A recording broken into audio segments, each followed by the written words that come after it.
रहे होंगे और हम आपको एंटीनेटल असेसमेंट करने जा रहे हैं। जो भी परेशानी हो वो आप बताइएगा, ठीक है। तो एंटीनेटल असेसमेंट करने के पहले हम सबसे पहले आपको इंट्रोड्यूस करते हैं, फिर उसके बाद हम पूरी प्राइवेसी मेंटेन करते हैं। प्राइवेसी मेंटेन करने के बाद हम अपने हैंड को वॉश करते हैं। हैंड वॉश करने के बाद जितने भी आर्टिकल्स होते हैं उनको गैदर करते हैं। फिर हम जो आर्टिकल्स हैं उनको बताने जा रहे हैं। आर्टिकल्स में सबसे पहले एक ट्रे होती है, क्लीन ट्रे होती है, जिसमें कि ये होता है हमारा स्टेथोस्कोप, जो कि उसके फीटस को हार्ट बीट को सुनने के काम आता है। इसमें हार्ट बीट को सुनने के लिए या तो स्टेथोस्कोप या तो फीटोस्कोप का यूज कर सकते हैं, जिसे फिलहाल स्टेथोस्कोप भी कहते हैं, ठीक है। इन दो में से एक का यूज हम कर सकते हैं। फिर होती है एक शीट होती है, जिससे पेशेंट को जितना एक्सपोज जितने आवश्यकता उतना ही करेंगे, अदरवाइज उसको ढक देंगे, ठीक है। उसके बाद हमारे पास एक होना चाहिए पेपर होना चाहिए, एक पेन होना चाहिए, जिसमें उसकी फाइंडिंग्स को नोट डाउन करते हैं। फिर उसमें होना चाहिए एक मेजरिंग टेप, जिससे पेशेंट के उसके फंडल हाइट और उसके एब्डोमिनल गर्थ को मेजर करते हैं। तो हम उसके बाद अपना प्रोसीजर स्टार्ट करने जा रहे हैं, जिसमें कि उसमें सबसे पहले एब्डोमिनल एग्जामिनेशन में सबसे पहले उसमें 3 मेथड होते हैं। 3 मेथड में पहला होता है इंस्पेक्शन में हम पेशेंट को सबसे पहले प्रॉपर पोजीशन देंगे। प्रॉपर पोजीशन के बाद सुपाइन पोजीशन पेशेंट को देते हैं, ठीक है। फिर उसमें हम पेशेंट के थोड़ा सा वो एक्सपोज करने के लिए कहेंगे, जिसमें कि हम उसके एब्डोमेन बस दिखे इतना हमको एक्सपोज करना है। फिर हम उसके एक्सपोज करने के लिए कहेंगे, जिसमें हम इंस्पेक्शन में उसके साइज एंड शेप, एब्डोमेन के साइज एंड शेप, उसके जितना भी स्ट्राइक ग्रेविडारम जो कि होता है, स्कार मार्क्स तो नहीं प्रेजेंट है, कोई प्रीवियस सर्जरी वगैरह, और स्ट्राइक लीनिया नाइग्रा वगैरह प्रेजेंट। लीनिया नाइग्रा होती है जो कि ब्राउनिश लाइन होती है, जो कि सिपिस्टर्नम से लेकर सिम्फाइसिस प्यूबिस तक प्रेजेंट होती है एक प्रेग्नेंट वुमेन के, ठीक है। उसको हम देखेंगे। फिर सेकंड मेथड होता है पैल्पेशन को कहते हैं लियोपार्ड्स मैनुअल, जिसमें होती है 4 ग्रिप होती है। 4 ग्रिप में सबसे पहले होती है फंडल ग्रिप। फंडल ग्रिप करने से पहले हम उसको नापते हैं उसकी एब्डोमिनल गर्थ। एब्डोमिनल गर्थ में हम इंची टेप का यूज करके उसके एब्डोमिनल गर्थ नापते हैं। तो एब्डोमिनल गर्थ में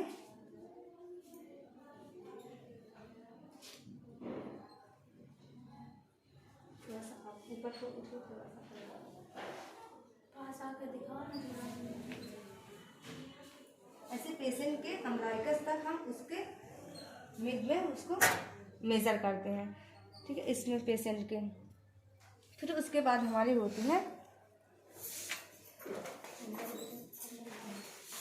उसके बाद हम पेशेंट के फंडल ग्रिप को करते हैं, जिसमें हम पेशेंट की फंडल हाइट को नापते हैं। तो फंडल हाइट में सबसे पहले हम उसको फंडल ग्रिप सबसे पहले फंडल ग्रिप होती है, जिसमें हम फंडल हाइट को नापते हैं। फंडल हाइट में सबसे पहले उसके पेशेंट के यहाँ से अल्नर बॉर्डर का यूज करके उसको धीरे धीरे थोड़ा सा स्टर्नम से लेकर के उसमें थोड़ा सा प्रेस करते हैं, और जहाँ पर उसका हार्ड पार्ट या सॉफ्ट इरेगुलर मास फील होता है, वहीं से इंची टेप को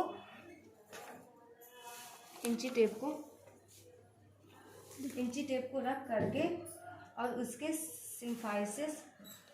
सिम्फाइसिस प्यूबिस तक मेजर करते हैं। इससे हमें उसकी जेस्टेशनल वीक का भी समथिंग पता चल जाता है, ठीक है। फिर उसके बाद हम नेक्स्ट करते हैं पेशेंट की हम सेकंड करते हैं लेटरल ग्रिप को कहते हैं अम्बलाइकल ग्रिप। इसमें पेशेंट को एक साइड से थोड़ा सा ऐसे प्रेस करना है और अपने उंगलियों के बीच का थोड़ा सा यूज करके इसको प्रेस करना है और साइड से ऐसे करते हुए जाना है ऊपर तक। इससे पेशेंट की हमें लाई तथा पोजीशन का पता चलता है। फिर सेकंड हाथ को हमें ऐसे करना है और ऐसे हुए करते हुए जाना है, प्रेस करते हुए। इससे पेशेंट की हमें लाई तथा पोजीशन का पता चलता है। अगर पेशेंट की हमें इधर बैक फील हो रही है, दैट मीन्स उसका जो अगर हार्ट फील हो रहा है यानी कि उसका बैक प्रेजेंट है, और यदि सॉफ्ट अगर उसके तो दैट मीन्स उसके लिम्स प्रेजेंट है पेशेंट के, ठीक है। और नेक्स्ट ग्रिप होती है उसकी पॉलिक ग्रिप या तो सेकंड पेल्विक ग्रिप, जिसमें हम पेशेंट के इंगेजमेंट का पता करते हैं, ठीक है। उसमें पेशेंट के हम जहाँ पर सिम्फाइसिस प्यूबिस के ऐसे होकर करते हैं ऐसे हाथ रख के और उसके पेशेंट को थोड़ा सा फंडस को थोड़ा सा प्रेस करते हैं और थोड़ा सा उसको शेक करते हैं। अगर शेक हो जाता है तो इसका मतलब होता है कि वो एंगेजमेंट नहीं हुआ है। अगर शेक नहीं होता दैट मीन्स उसका एंगेजमेंट हो गया फीटस का। फिर होती है, फिर ऐसे तो पेशेंट के इधर साइड को पेशेंट के मुंह के साइड हमारा मुंह रहता है। फिर जो नेक्स्ट ग्रिप होती है वो होती है हमारी पेल्विक ग्रिप, जिसमें होती है पेशेंट को हम उसके डिसेंटमेंट का पता करते हैं कितना डिसेंट हुआ है। उसमें होता है कि हम अपने हाथ को ऐसे में वो करते हैं उसके सिम्फाइसिस प्यूबिस के पास। अगर हमारा उंगलियां क्रॉस कर जाती है इसका मतलब कि वो डिसेंट नहीं हुआ है। अगर वो हमारा मतलब कि डाइवर्जन उसका हो रहा है दैट मीन्स उसका डिसेंट हो गया है।